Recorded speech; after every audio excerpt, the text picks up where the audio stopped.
Craig Mac moved in from 11th moon by 11 Ocean.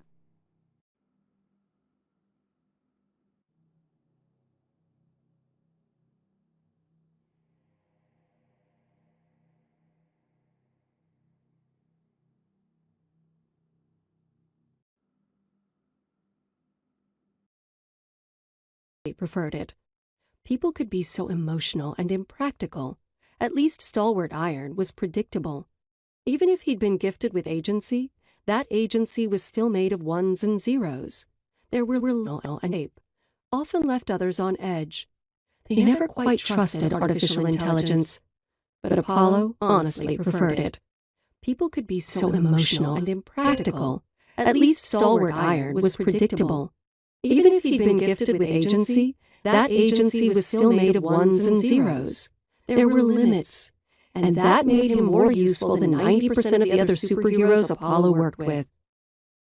"Big world out there. It never gets completely quiet," Apollo said. "Just keep me in the loop if anything unusual comes up." What if there is something that is not happening, but that I suspect might?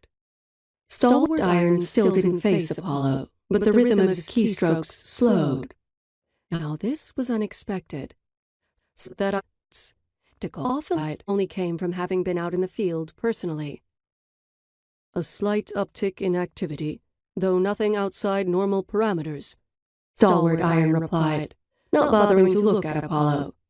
The mechanical man, salvaged from the lair of some mad scientist that had bitten off more than he could chew by going after a cape, often left others on edge. They never quite trusted artificial intelligence, but Apollo honestly preferred it. People could be so emotional and impractical. At least Stalwart Iron was predictable.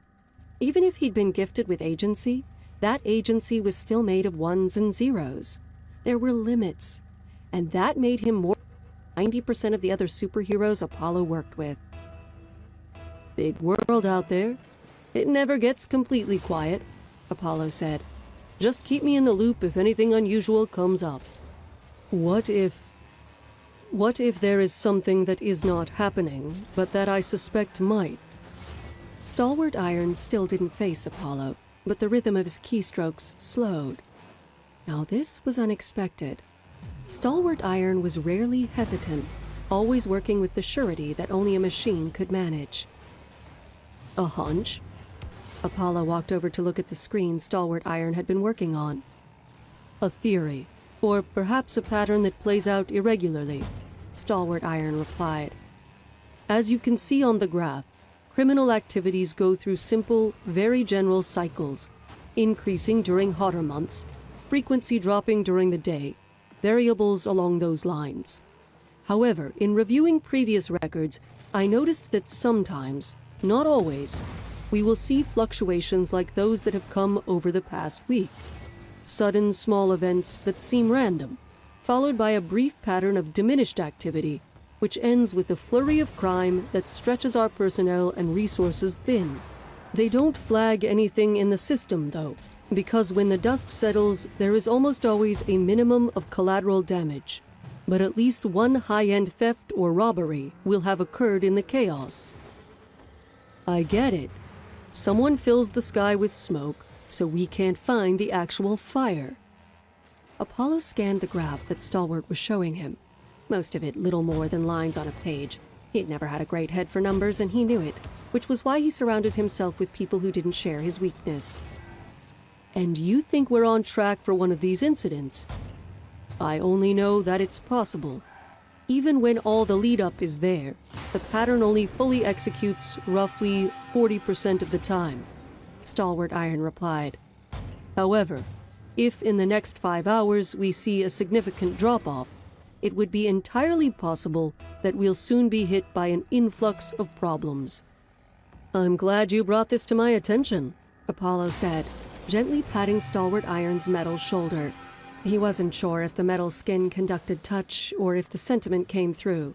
But since Stalwart Iron seemed to understand human gestures, Apollo made a point of using them on him. "If the dip occurs, I want you to let me know right away. No matter what I'm doing, get in touch with me. Can you do that?" "Yes, sir." Stalwart Iron nodded. "Good man," Apollo said, his golden glow brightening in visible joy. "Thanks to that brain of yours, I've got a hunch of my own. Tonight, we're going to catch us a whole batch of brand new villains." A soft hiss filled the lab as Tori's left gauntlet locked in place on the coupler that ended at her elbow. She flexed her fingers, testing the responsiveness, and watched as the black metal hand covering her own matched her movements. With a moment of focus, she turned her hand to living fire and repeated the motion, nearly squealing with delight as the gauntlet obeyed her motion just like it had when flesh and bone were giving the orders. Since she needed her fire to refuel the suit's batteries, and because the less corporeal she was, the safer she was, it had been vital to find a way to manipulate her suit while in fire form. After a lot of trial and error, she'd finally hit on the idea of using an inner material that not only converted her heat to energy, but also measured the temperature at every point of contact. Since the core parts of her burned hotter, when she pressed a flaming finger to a spot in the gauntlet, it responded the way it would if it were the pressure of her flesh trying to move it. Admittedly, the system wasn't as precise as she wanted it to be, but $100,000 would buy more than enough components to fine-tune the mechanism. Allowing her hand to go back to normal, Tori rose from her seat, noting that her heavy steps echoed off the walls. With a quick flick on her belt, she activated the noise cancellation system, designed to match and destroy every sound her suit made before it could travel more than 3 inches from the source. Another step, and this time there was silence. She left it functioning until she made it across the room, then turned it off. Handy a tool as it was, the damn thing gobbled power, so it was best used only when needed. Tori was near her work table where the final piece of her project awaited her when she caught sight of herself in the mirror. It likely wouldn't have even registered to her, except that the person staring back was so foreign that for a moment she thought she was being attacked. The high-pitched whine of weapons readying filled the air before her brain caught up to her reactions, and Tori forced herself to relax. She was on edge. That was the only explanation for readying an attack on her own reflection. Then again, she couldn't blame herself. The person staring back at her was a far cry from what Tori Rivas normally saw in the mirror. Gone was the business attire of Tori the intern and the default costume of Tori the apprentice. This woman wore a suit of black metal, with a few red accents added on in a manner she liked to think was tasteful. The suit covered her from the neck down, occasionally bulky and misshapen enough to betray that she'd focused on functionality over design. Oddly, the asymmetrical bits and disproportional lumps didn't bother her, nor did the knowledge that only 2 hours of hard work had tucked away the last of the wires that had hitherto been exposed. She'd have plenty of time to refine the design, to make it sleek and cool, and the sort of thing that would set other tech geeks' hearts aflutter. But there was something special about this suit, about her first functioning prototype. Ugly as it was, she knew it would always have a place in her heart that the other iterations could only try to live up to. She reached over and picked up the final piece from her work table, a black metal helmet with red lenses covering the eyes. Slipping it on was an ordeal, only possible because she'd knotted her long hair into a tight braid. Finally, she heard the telltale click and hiss as it joined the suit's neck. Tori looked in the mirror again, the last traces of her civilian identity now concealed. She cycled through the camera's enhanced modes, checking the night and thermal vision first, then making sure the zoom functioned as well. Everything was working. One last shift to Fireform confirmed that the digital display would hold up, at least so long as she didn't crank up the temperature too much. Tori marveled at the person in the mirror for a bit longer, amazed at how completely she'd disappeared in her own device. There was no shred of Tori remaining. Neither the apprentice, nor the thief, nor the intern with a secret. This was someone completely new, a version of herself that had only lived in the shadows of her mind until she donned her helmet for the first time. Hephaestus. Her voice was purposely warped by the helmet's circuitry, made harsh and deep, but still easy to understand. It's a pleasure to meet you. It was, too. It truly, honestly was. The guild is expecting great things from you, and I'm expecting so much more. A knock came from the door to the basement, her sensors easily picking it up and identifying the origin. "Tori?" Ivan called down from above. "It's almost time." Hesitantly, Tori reached up and removed the helmet from her face. The rest could be covered with a large enough coat, and if they entered the car inside the garage, no one would see her strange boots. But she couldn't very well ride around in Ivan's car with her helmet on, no matter how much she disliked having to take it off. "I'll be up in a few seconds," Tori yelled. She looked down at the helmet in her hands, at the face of Hephaestus, and smiled. "Soon. Just not quite yet. We have to get to the guild first. As soon as we do, I'll introduce you to everyone. It should make for quite an entertaining start to the night." Chapter 63. Beverly hadn't exactly thought Tori was overstating her abilities after watching her cobble together a sonic cannon in the middle of the desert.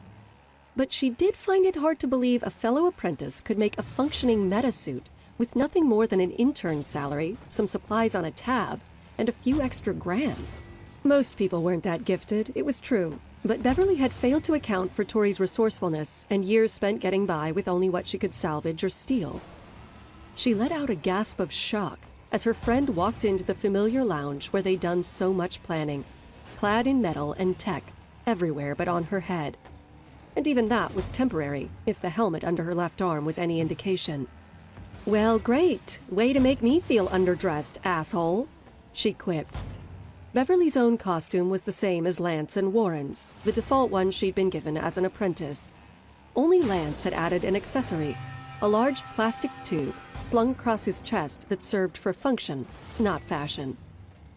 "You had 2 days. You could have sewn something together," Tori suggested. "Screw that. I was catching up on the sleep I missed over the weekend." She walked around Tori slowly, taking in all the strange switches and mechanisms built into the suit. Across the room, Lance and Warren were heading over to do the same, clearly marveling at the technological wonder she'd walked into their lounge. "Why is the helmet off?" Lance asked.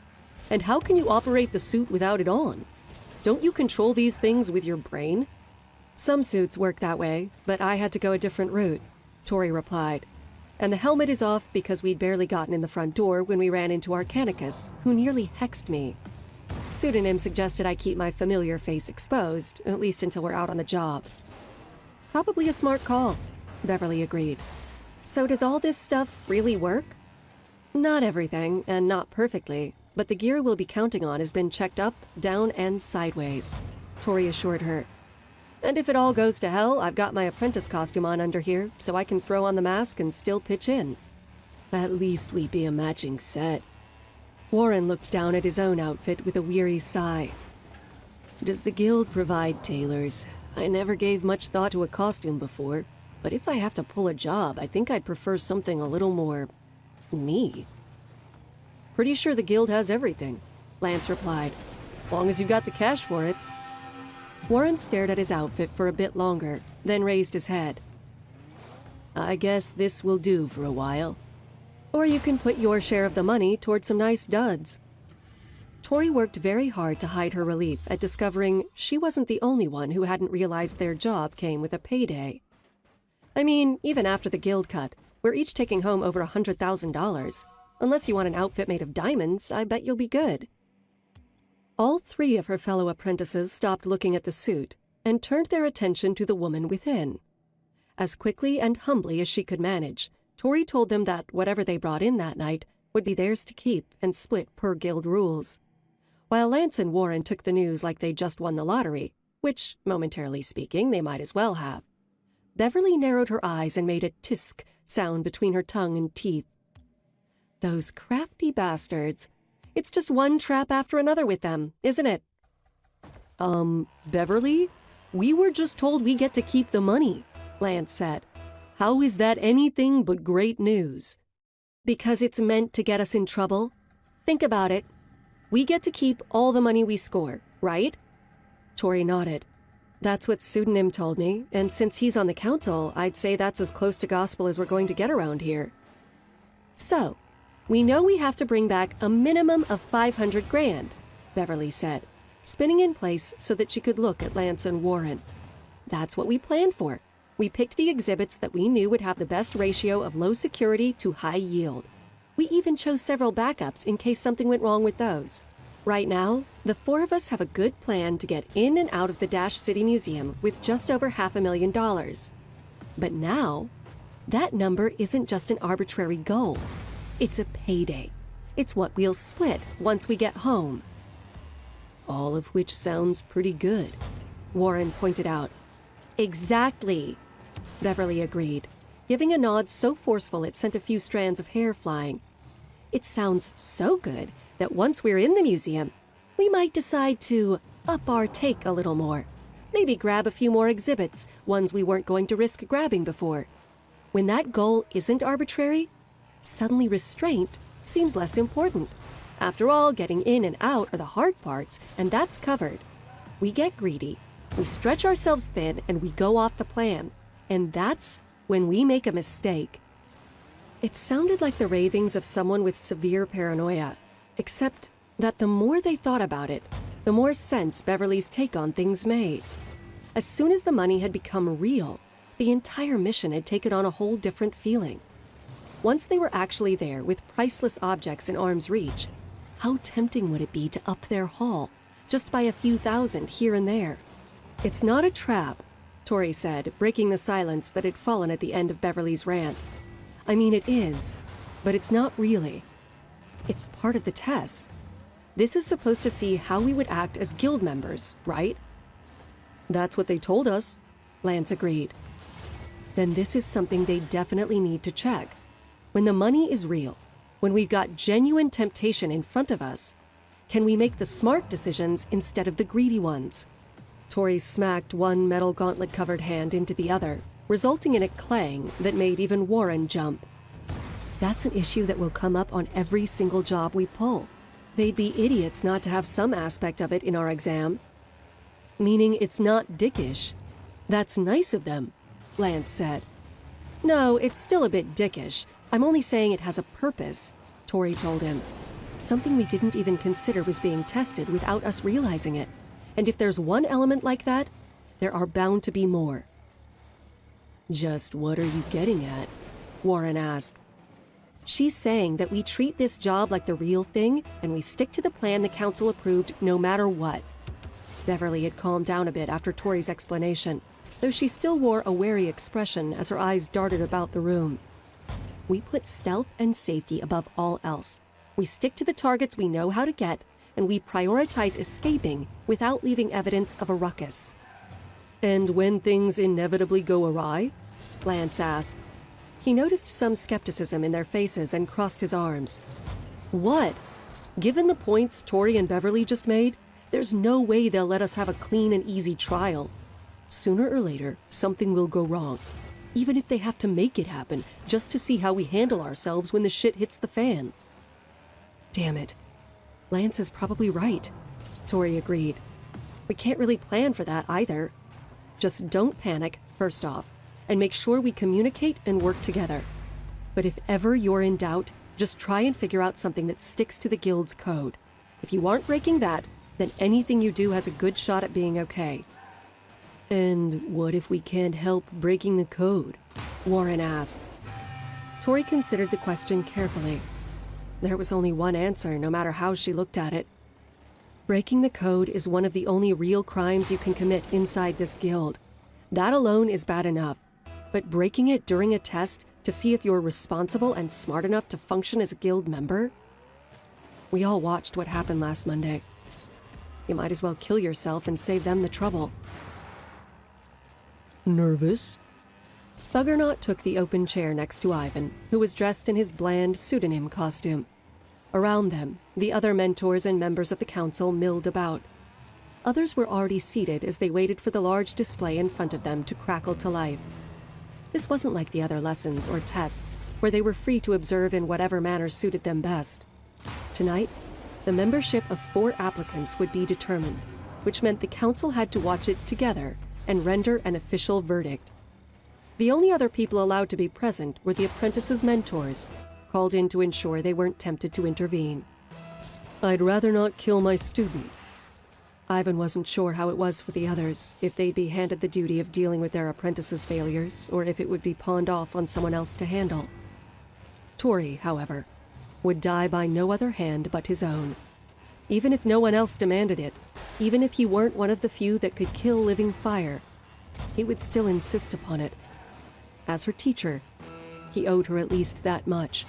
"We did all we could, taught them as well as they'd learn," Thuggernaut replied. "From here on out, it's all up to them." If that were true, I'd feel much easier. Ivan's eyes drifted across the room to Wade, who was wearing every bit of his own metasuit except the helmet. It was sleek and dynamic, billions of dollars above the makeshift one Tori had assembled under Ivan's house. As the guild's leader, Wade never let an entrance test pass without throwing a curveball or two. It was a sound policy that Ivan agreed with in principle. Seeing how one reacted under pressure was equally important to seeing how well they could craft a plan. But that was in principle. Now that Ivan had a student of his own about to be thrust into chaos, he found himself wondering just how necessary that policy really was. "I've been here a long time, and I've seen more guild applicants come through than I'd have cared to." Thuggernaut gazed at the still empty screen as if he could get a sneak peek of what was to come just by staring hard enough. "Nothing in this world is certain, but our kids have a shot, a good one at that, and they've already learned to work together, which gives them a big leg up." "It's possible," Ivan said, "but there's another way to look at it. Because they have already figured out the importance of acting as a cohesive unit, Dr. Mechanical will factor that in and increase the difficulty of his unexpected variables proportionally."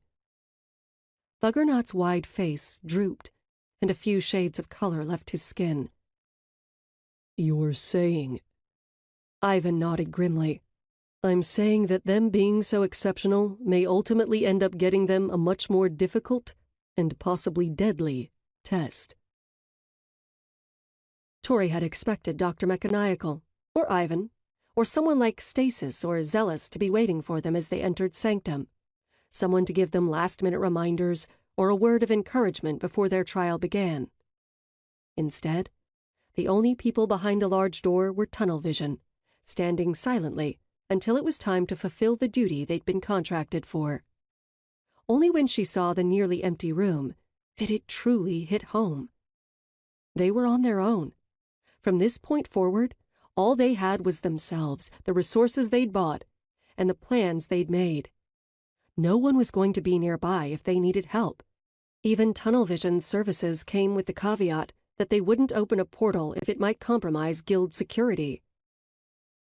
"We have to go to the teleportation chambers," the female half of Tunnel Vision said. "Except for there."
Look at